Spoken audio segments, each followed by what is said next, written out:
Hola, bienvenidos a estos estudios de profecías al día de hoy, y este programa es Señales de los Tiempos número 1. Esto va a ser en más programas.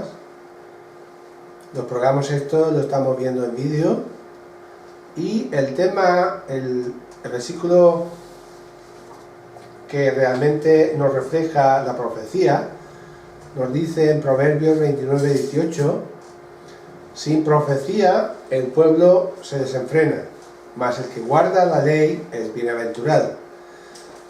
Es decir, nosotros tenemos que saber la profecía de la Biblia, porque sabiendo el futuro, sabiendo las cosas que nos acontecerán, entonces podemos estar preparados para la venida de nuestro Señor Jesucristo para su pueblo.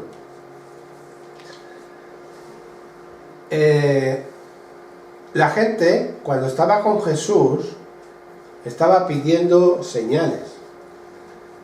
Los líderes religiosos de la época de Jesús le pidieron una señal milagrosa, pero él los reprendió por no discernir las señales de los tiempos. ¿Qué quería decir con esto? ¿Podemos discernirlas? Pues sí, podemos entenderlas y podemos también saber cuándo, porque la Biblia nos está dando todas esas alternativas y todas estas maneras de saber todas las cosas. Es igual que cuando uno tiene un testamento hecho. El testamento no es para cuando uno lo hace, sino el testamento es para cuando uno lo abre. Pero a veces se puede saber lo que va a decir el testamento antes de que el que lo ha hecho se muera, ¿no?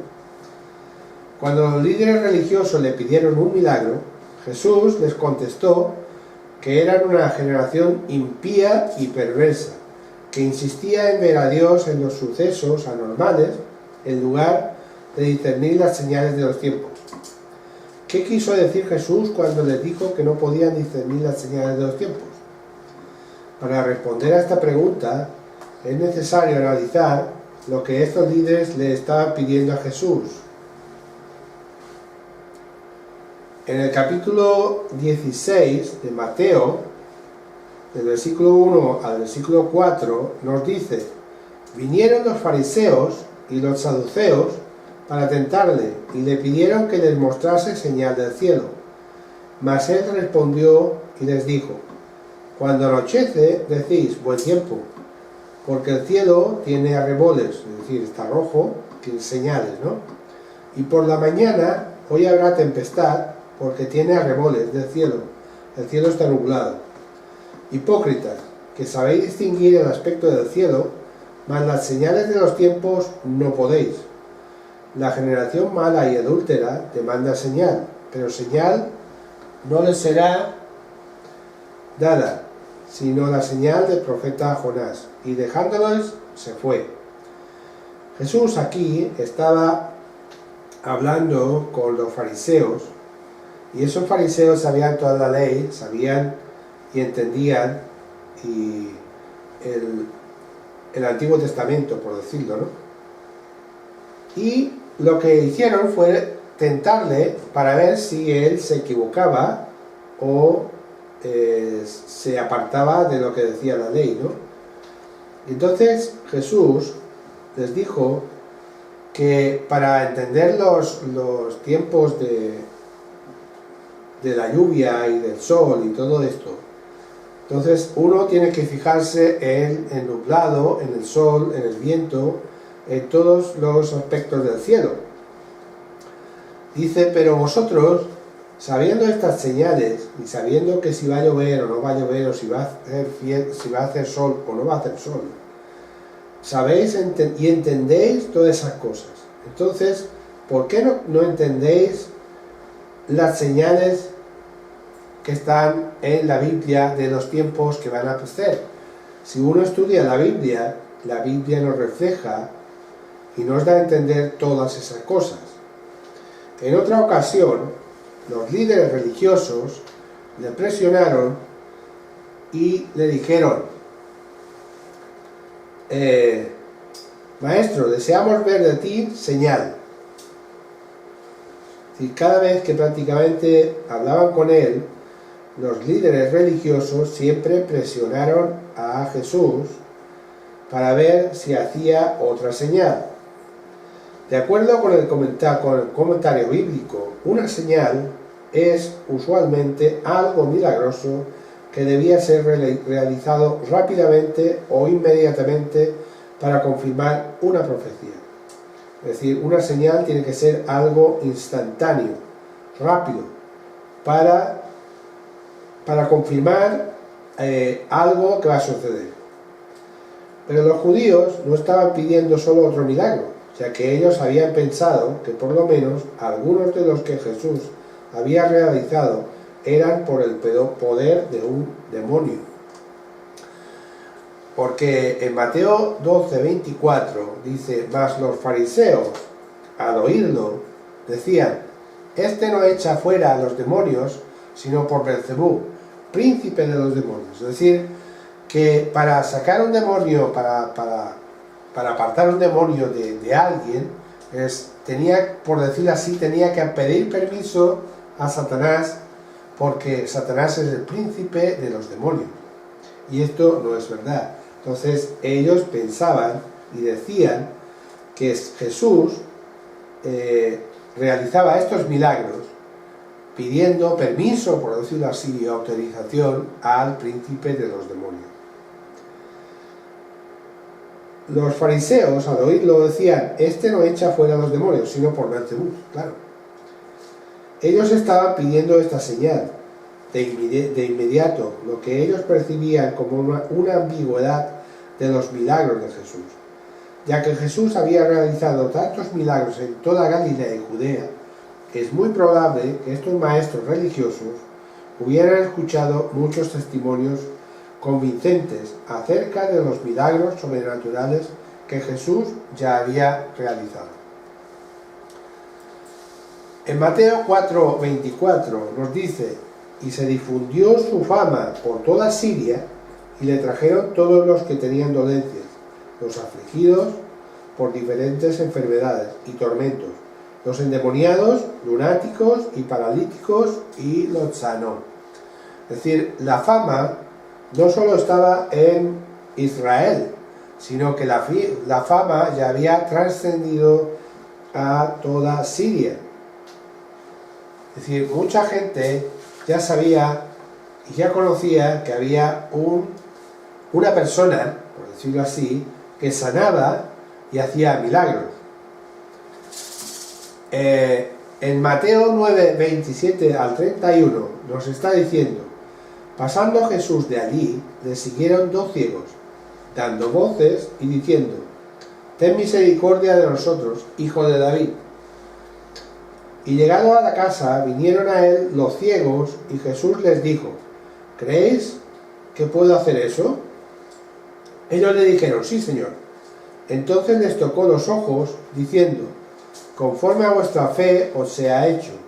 Y los ojos de ellos fueron abiertos, y Jesús les encargó rigurosamente, diciendo: Mirad que nadie lo sepa.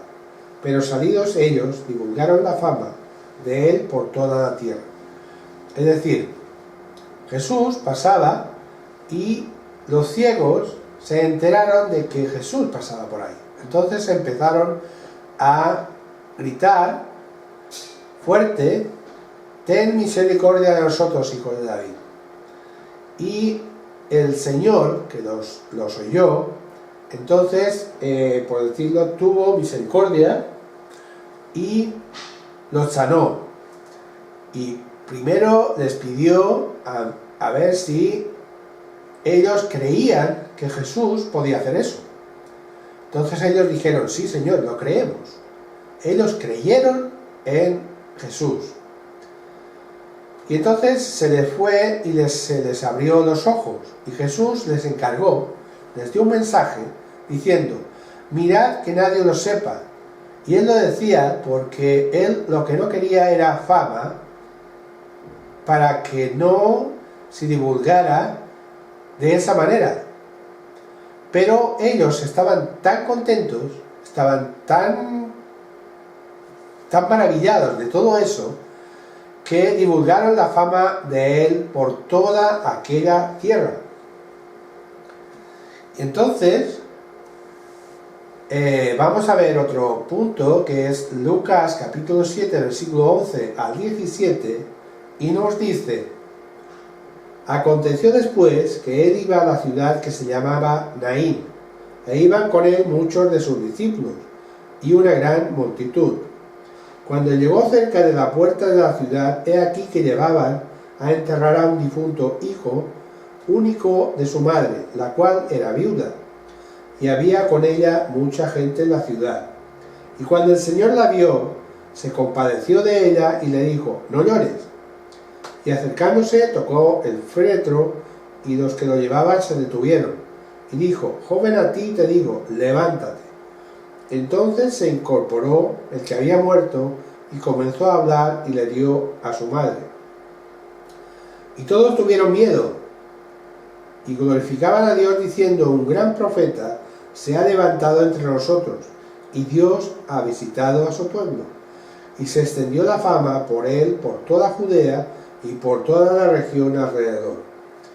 Es decir, que cuando Jesús iba caminando con muchos de sus discípulos, es decir, no con los 12, sino que tenía muchos más, y una gran multitud de gente que le seguía, cuando llegó a la puerta de la ciudad, vio que llevaban a un chico joven, a enterrar, y era hijo único de su madre, el cual era viuda.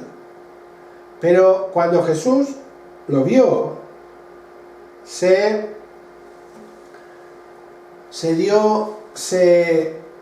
compadeció, y al compadecerse, entonces se acercó al féretro, y los que lo llevaban se detuvieron. Entonces le dijo al joven: a ti te digo, levántate. Y él se levantó.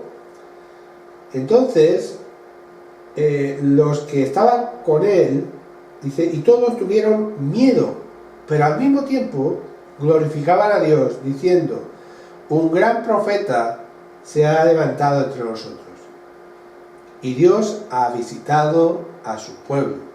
Es decir, tenían a Jesús como un gran profeta, y realmente lo era el máximo profeta que ha habido en la tierra, siendo Dios. Dice: y se extendió la fama de él por toda Judea y por toda la región alrededor. Es decir, la fama siguió y siguió y siguió. Sin embargo, estos hombres aparentemente todavía querían ver un milagro impresionante para satisfacer su curiosidad y su deseo de probar a Jesús. Implicaba que todavía había alguna duda acerca de la fuente de su poder para realizar milagros. Es decir, esta gente, aún así, querían ver más señales. Y esas señales, pues, no les bastaban que Jesús sanara a ciegos, a cojos, a mudos, a sordos, hasta levantar a muertos. No les bastaba, sino que la gente quería más señales. Pero a pesar de tantas cosas, no creían en él. La gente, aunque ve y oye, le cuesta creer. A nosotros mismos también nos cuesta creer. Versículo 12 de Juan, versículo 37, nos dice: pero a pesar de que se había hecho tantas señales delante de ellos, no creían en él. ¿Por qué no creían en él?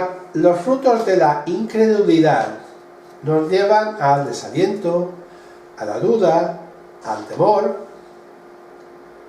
¿Y quién es el que incita a esos frutos? ¿O quién produce esos frutos? Pues detrás de lo que estamos viendo en la pantalla, que está diciendo desaliento, duda y temor, ¿quién está detrás? Satanás. Satanás es el que nos da ese temor, esa duda, ese desaliento. Y estos son frutos de incredulidad.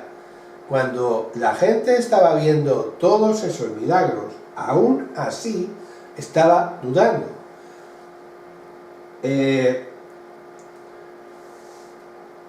¿Por qué una señal del cielo? ¿Qué era una señal importante de Dios? En varios casos en el Antiguo Testamento, Dios envió una señal milagrosa que servía como testigo de que Él estaba directamente involucrado en algún suceso que iba a ocurrir. Es decir, en el Antiguo Testamento también estábamos viendo que Dios estaba haciendo señales a través de profetas, a través de siervos suyos. En el primer libro de Samuel, capítulo 2, versículo 34, Dios está hablando a Elí. Elí era un sacerdote. Pero este sacerdote, como muchos saben, tenía 2 hijos, pero estos 2 hijos, en vez de seguir a Dios, pues se corrompieron. Y por eso Dios le está diciendo a Elí: y te será por señal esto que acontecerá a tus 2 hijos, Ofni y Fines. Ambos morirán en un día. ¿Por qué? Por haber dejado a Dios, por haberse corrompido ante Dios. Y esto se lo dijo a su padre. Le dijo esa señal. En Isaías capítulo 7, versículo 14, tenemos una señal, que esa señal se la dio a Isaías, que era el nacimiento del Mesías, el nacimiento de Jesús. Es decir, antes de nacer ya estaba anunciado siglos antes. Dice: por tanto el Señor mismo os dará señal. He aquí que la Virgen concebirá y dará a luz un hijo y llamará su nombre Emmanuel. Es decir, aquí, aunque tal vez no lo entendiera Isaías, pero ya le dio la señal de que el Mesías, es decir, Jesús, iba a nacer. Una de estas señales ocurrió cuando Moisés le dijo al pueblo que iba a hacer llover pan del cielo para ellos. Esto está en Éxodo capítulo 16, versículo 4. Y dice: y Jehová dijo a Moisés: he aquí, yo os haré llover pan del cielo, y el pueblo saldrá y recogerá diariamente la porción de un día, para que yo lo pruebe si anda en mi ley o no. Es decir, esa señal se la dio a Moisés y Moisés se la dio al pueblo. Es decir, esa señal era que cada día nacía pan del cielo, cada día tenían el pan del cielo. También lo dice el apóstol Juan en el capítulo 6, versículos 31 al 34. Nos dice: nuestros padres comieron el maná en el desierto, como está escrito: pan del cielo les dio a comer. Y Jesús les dijo: de cierto os digo, ¿no os dio Moisés el pan del cielo? Mas mi Padre os da el verdadero pan del cielo. Porque el pan de Dios es aquel que descendió del cielo y da vida al mundo, es decir, Jesús. Y le dijeron: Señor, danos siempre este pan. Jesús les dijo: yo soy el pan de vida, el que a mí viene nunca tendrá hambre, y el que en mí cree no tendrá sed jamás. Es decir, el Salvador del mundo es el pan del cielo, es el alimento que nos falta. Así como en el desierto comían el maná, nosotros ahora tenemos el alimento espiritual que viene a través de nuestro Señor y Salvador Jesucristo. Y otro fue cuando Isaías le dijo al rey Ezequías que Dios iba a hacer retroceder 10 grados la sombra en el reloj de Acaz. En Isaías capítulo 38, versículos 7 y 8 nos dice: y esto te será señal de parte de Jehová, que Jehová hará esto que ha dicho. He aquí, yo haré llover la sombra por los grados que ha descendido con el sol en el reloj de Acaz, 10 grados atrás, y volvió el sol 10 grados atrás, por los cuales había ya descendido. Entonces, no es fácil, no, es imposible para nosotros volver el tiempo para atrás o detenerlo. Es decir, realmente no podemos, pero Dios sí lo hizo. En otra ocasión, Elías oró fervientemente para que no lloviese, y no llovía sobre la tierra por 3 años y 6 meses. Y otra vez oró, y el cielo dio lluvia, y la tierra produjo su fruto. Esto lo podemos ver en Santiago 5:17. Es decir, Dios le dio a Elías esta señal, y además se la concedió para que no lloviese, y no llovía durante 3 años y medio, pero después dio lluvia y la tierra produjo su fruto. Estas son solo algunas de las señales que Dios realizó por medio de los profetas. Hay muchas más. Los líderes religiosos no creyeron. Aunque se habían realizado muchas señales convincentes que atestiguaban de la identidad de Jesús, los líderes religiosos del primer siglo no creyeron que esas eran señales claras. Así que cuando los fariseos y saduceos retaron a Jesús que les mostrara una señal, él les respondió con un ejemplo de lo fácil que era para ellos predecir el clima del día siguiente al observar el cielo. Pero no podían discernir la gran condición social y espiritual del mundo alrededor de ellos. Es decir, aunque tenían a Jesús, el Cristo, el Mesías, el Salvador del mundo, es decir, Dios con ellos, porque Emmanuel significa Dios con nosotros, ellos no podían discernir y no creían en esta persona que era Jesús. Y gimiendo en su espíritu, Jesús les dijo: ¿por qué pide señal a esta generación? De cierto os digo que no se dará señal a esta generación. Es decir, Dios no les dio más señal. La señal se la dieron sus discípulos.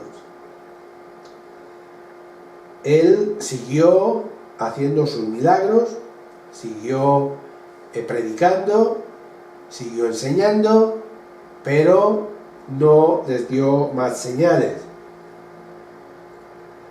Jesús estaba afirmando que los líderes religiosos de su época, que eran representativos en toda generación, tenían un espíritu de incredulidad en cuanto a Él, en cuanto que Él era el Mesías, que los profetas habían señalado. Es decir, cuando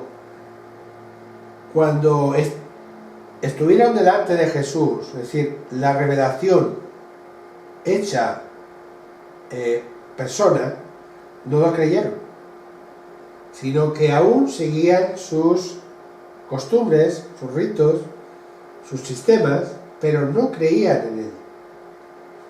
Y resulta que Jesús estaba haciendo milagros, estaba haciendo señales y estaba diciendo cosas que nadie aún se había ni atrevido, ni aún sabía las cosas. El relato del Evangelio de Marcos agrega que debido a la incredulidad de las personas, Jesús se lamentaba profundamente en su condición de que estas personas no creían en Él. Entonces, la gente era ignorante. ¿Pero ignorante qué? Ignorante voluntaria. Porque si uno tiene la evidencia delante de sus ojos, tiene que creerla. Y si hay un cierto grado de incredulidad o de que no es verdad, pues entonces pídele a Dios y el Espíritu Santo de Dios te va a revelar las cosas. Vamos a ver una explicación detallada de Pablo. Después de dar una detallada explicación del reino de Dios a los judíos que lo habían visitado en la prisión de Roma, Pablo citó una descripción que Isaías hizo de las personas que eran ignorantes, porque querían serlo, y se rehusaban a ser enseñadas. Y eso pasaba y pasa. Ahora, la gente tiene evidencias, tenemos la Biblia escrita desde el principio hasta el final, saben que la Biblia es el libro más antiguo, el más leído, el más vendido, y por algo será, ¿no? Entonces se niegan a creer en esto. Y además, la mayor gente del mundo sabe que Jesús vino a esta tierra y saben la historia. Y cada año se conmemora, por decirlo así, el nacimiento y la muerte de Jesús, pero aún así no quiere creer, o creer a su manera.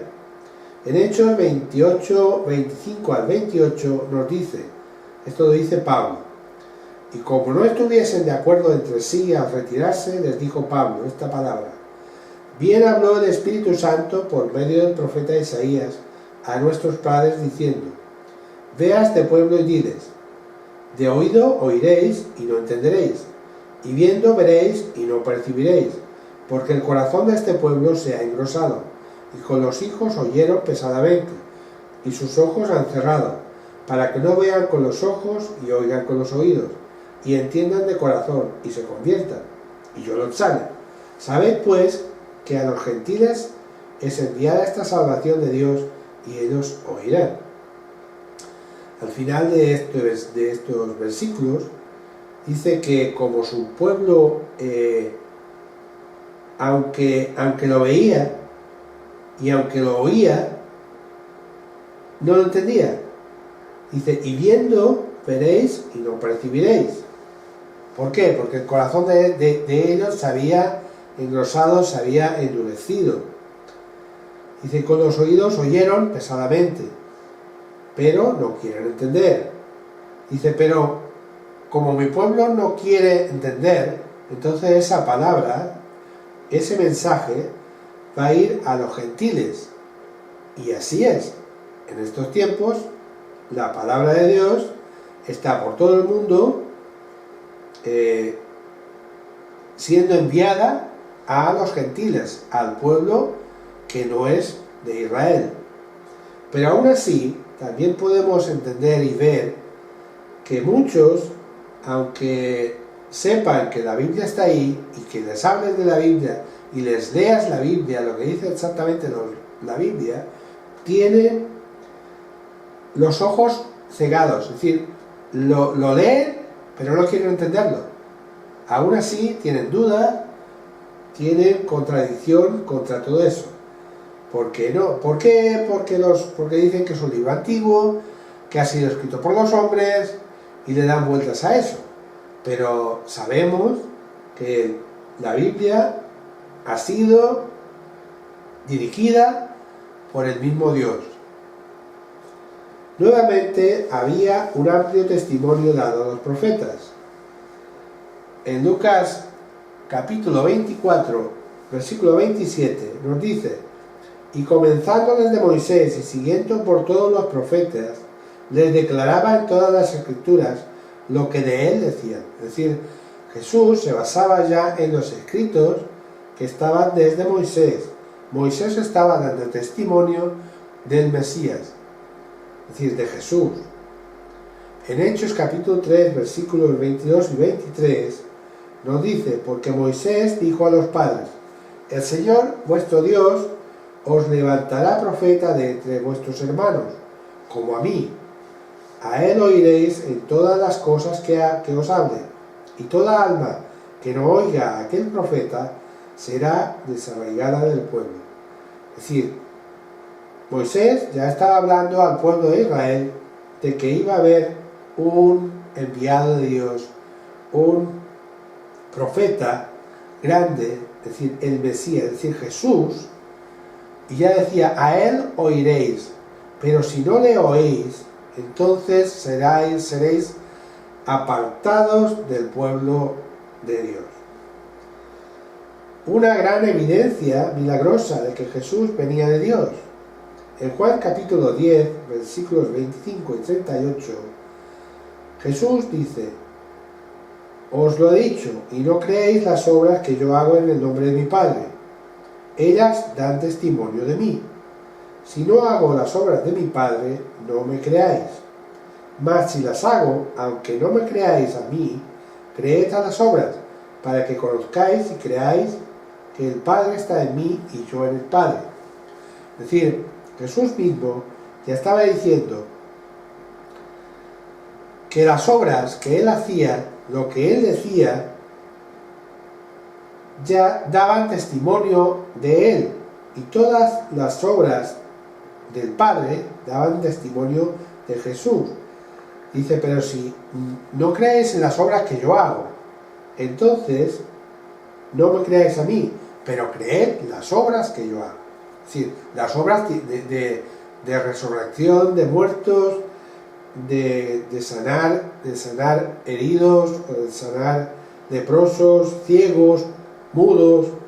Esto no lo puede hacer nadie, ni lo puede hacer ni un solo cirujano, ni un solo médico, por mucha práctica o por muchos estudios que tenga. Esto solo lo hace el poder de Dios. En Juan capítulo 14, versículo 10, dice: ¿no creéis que yo soy en el Padre y el Padre en mí? Las palabras que yo os hablo, no las hablo por mi propia cuenta, sino que el Padre que mora en mí, Él hace las obras. Es decir, Él hacía las obras de parte de Dios. La señal del profeta Jonás. En el capítulo 12 de Mateo, versículo 40, nos dice: Jesús les dijo a los líderes religiosos que querían una señal, porque como estuvo Jonás en el vientre del gran pez 3 días y 3 noches, así estará el Hijo del Hombre en el corazón de la tierra 3 días y 3 noches. Es decir, Dios les daba una señal que, aunque ellos no lo entendieran, lo entenderían después que hubiese acontecido. Anteriormente Jesús también había anunciado que su resurrección ocurriría 3 días y 3 noches después de su muerte, pero aún no lo entendían. Juan capítulo 2, versículo 18, dice: y los judíos respondieron y le dijeron: ¿qué señal nos muestras ya que haces esto? Es decir, le pedían más señales. Respondió Jesús y les dijo: destruid este templo y en 3 días lo levantaré. Dijeron luego los judíos: en 46 años fue edificado este templo y tú en 3 días lo levantarás. Mas él hablaba del templo de su cuerpo. Es decir, ellos no entendían, sino que entendían físicamente, pero Dios hablaba espiritualmente. La supervivencia milagrosa de Jonás, después de estar en el vientre de un gran pez por 3 días y 3 noches, fue una poderosa señal de que el mensaje de Jonás a Nínive era de Dios. Este milagro de Jonás, que estuvo en el vientre de un gran pez, esto se habla y se enseña prácticamente a los niños, y parece como si fuera una fábula, un gran cuento, pero esto sucedió, y a nosotros en nuestra mente casi no podemos entenderlo ni asimilarlo, porque ¿cómo puede estar un hombre dentro de un gran pez 3 días y 3 noches? Pues así sucedió. Si Dios lo dice, así tenemos que creerlo. Además de probar que Cristo era el Hijo de Dios, esta señal de Jonás también muestra cómo la muerte y resurrección de Cristo es un hecho histórico y verdadero. Es decir, la muerte y resurrección de Cristo es verdadero. Una, porque lo dice la palabra de Dios, que es fiel y verdadera. Y además de eso, la gente, aunque no crea, aunque sea incrédula y aunque tenga dudas, la mayoría sabe esa historia. Y además de eso, como he dicho, cada año celebran el nacimiento y la muerte de Jesús. Es decir, si esto es así, es porque ocurrió. Vivimos en medio de una generación perversa, totalmente perversa. Al escribirles a los hermanos en Corinto, Pablo afirmó que el deseo que tenían los judíos de ver una señal milagrosa no había cambiado después de la muerte. Es decir, porque los judíos piden señales y los griegos buscan sabiduría, pero nosotros predicamos a Cristo, crucificado para los judíos, ciertamente, y tropezadero, y para los gentiles, locura.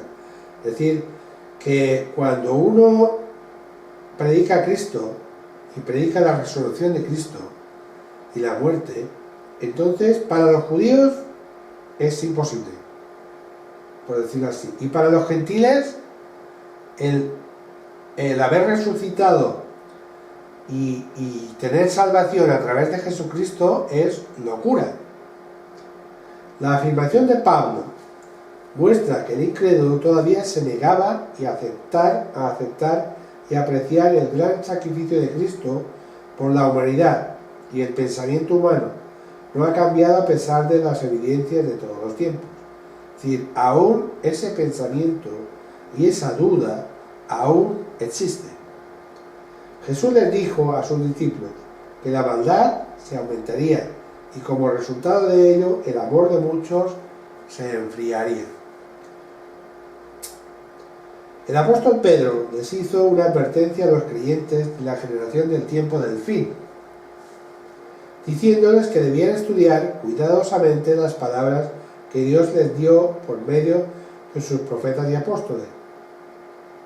En 2 de Pedro, capítulo 3, dice: para que tengáis memoria de las palabras que antes han sido dichas por los santos profetas, y del mandamiento del Señor y Salvador, dado por vuestros apóstoles, sabiendo primero esto, que en los posteros días vendrán burladores, andando según sus propias concupiscencias.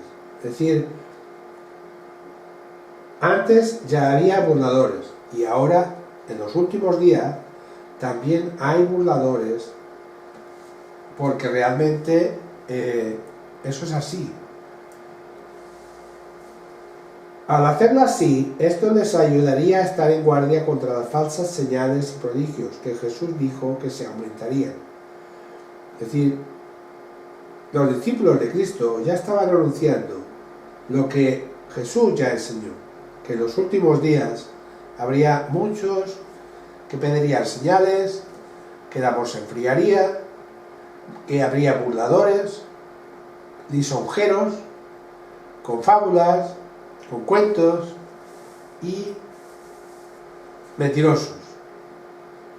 Pero Pedro también dijo que en los postreros días vendrán muchos burladores, andando según sus concupiscencias, sus pecados, ¿no?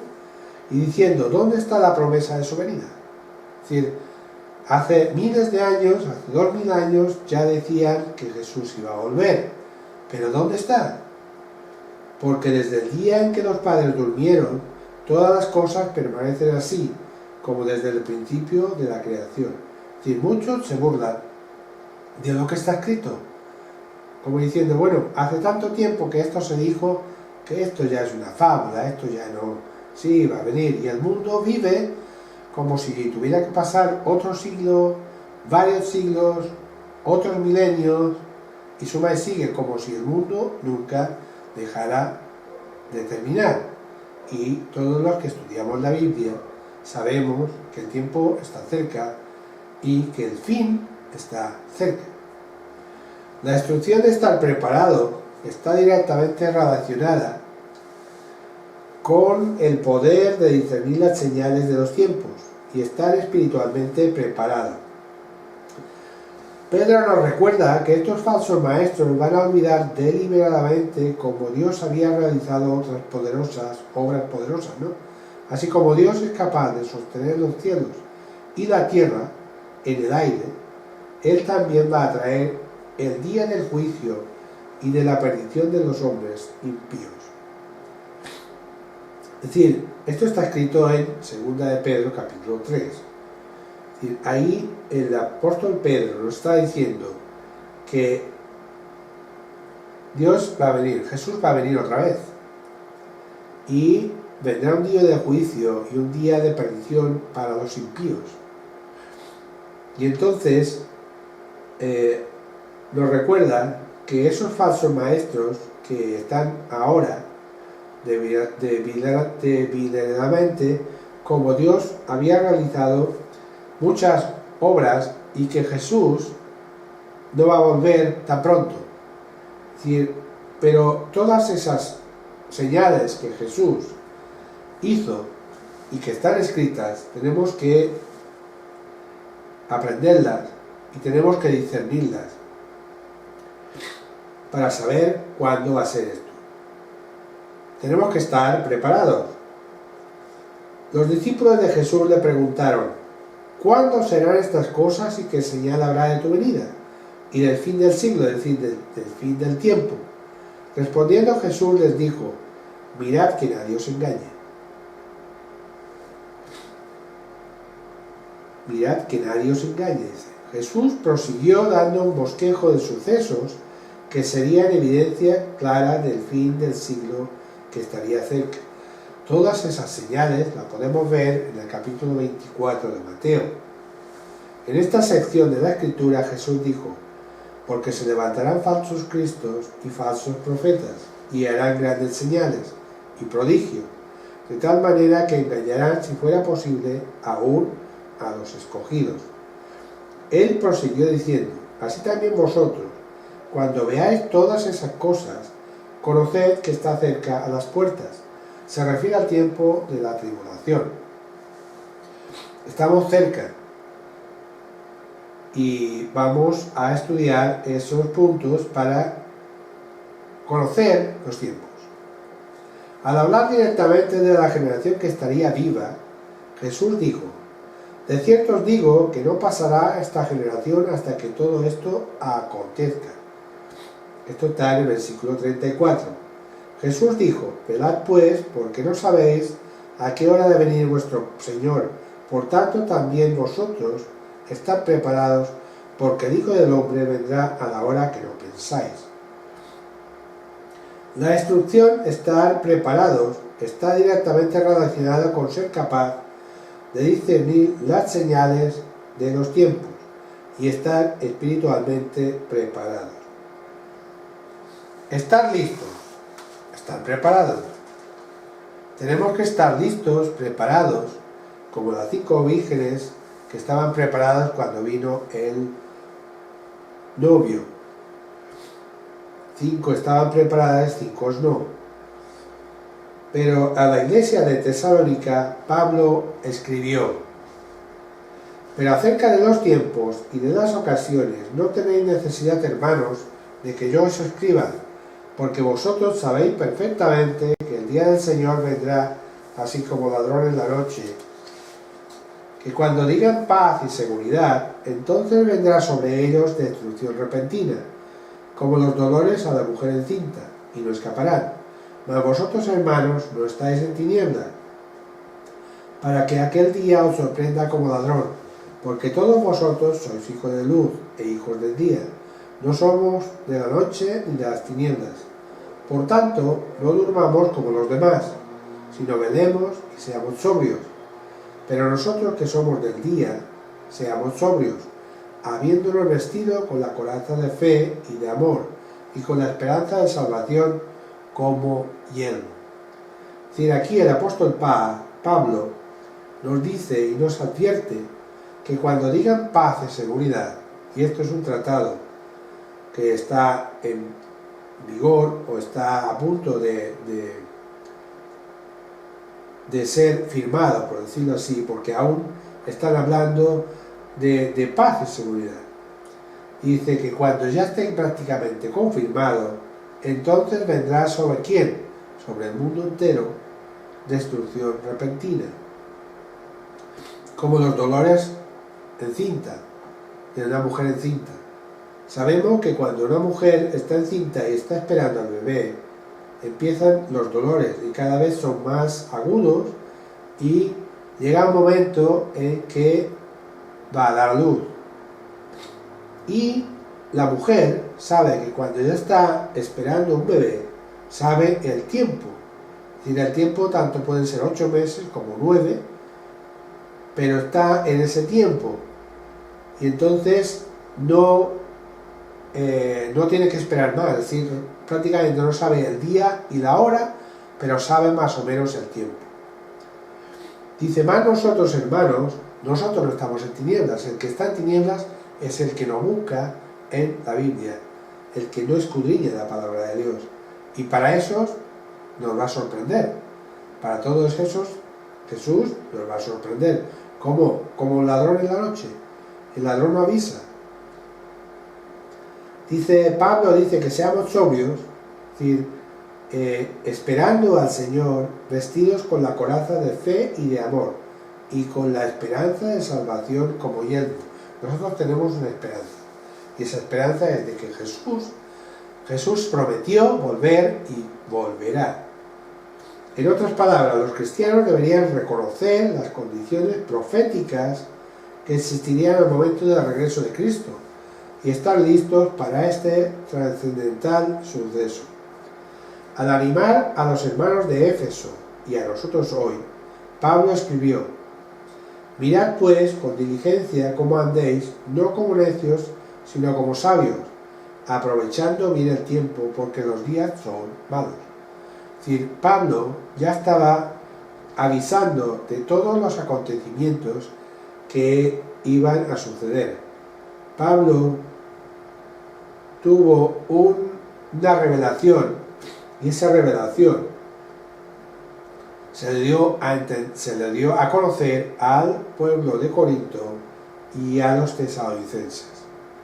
La Biblia indica que en el tiempo del fin surgirá un hombre de pecado que será capaz de realizar señales y prodigios mentirosos. Es decir, será capaz de hacer señales, pero serán mentiras.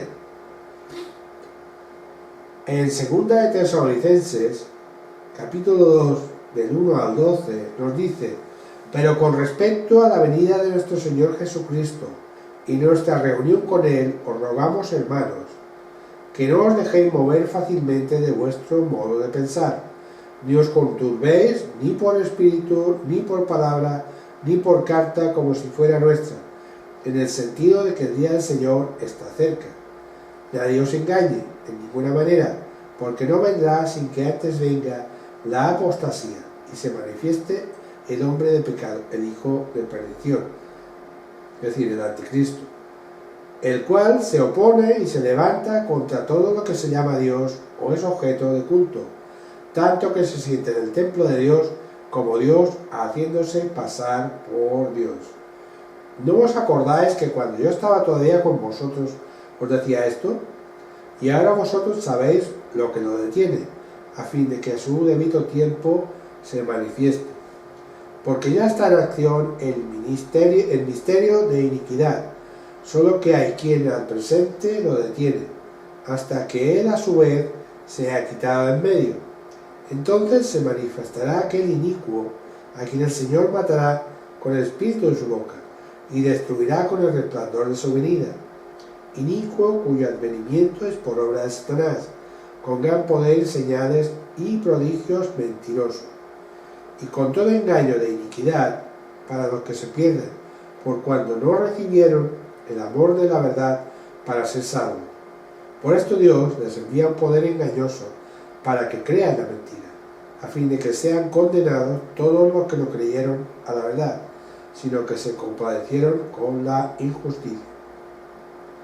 Aquí el apóstol Pablo ya nos está hablando de los tiempos del fin, y al tiempo del fin, como he dicho, va a venir un poder engañoso Y ese poder engañoso va a venir con una persona que se manifestará cuando la iglesia ya no esté, porque Jesús va a venir por su verdadera iglesia.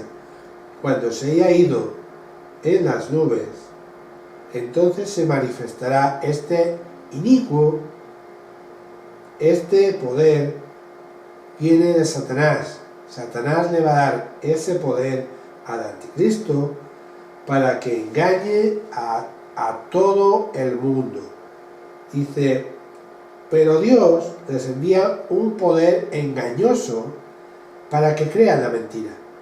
Es decir, el que no cree, Dios aún le añade más mentira, más poder engañoso, a fin de que sean condenados todos los que no creyeron la verdad, sino que se compadecieron en la injusticia. Así que no seamos incrédulos voluntarios. La Biblia dice la verdad. La Biblia dice lo que va a suceder en este tiempo. Ahora, hermanos, amigos y amigas que me estáis viendo, me despido hasta el próximo vídeo. Que Dios les bendiga a todos y hasta el próximo.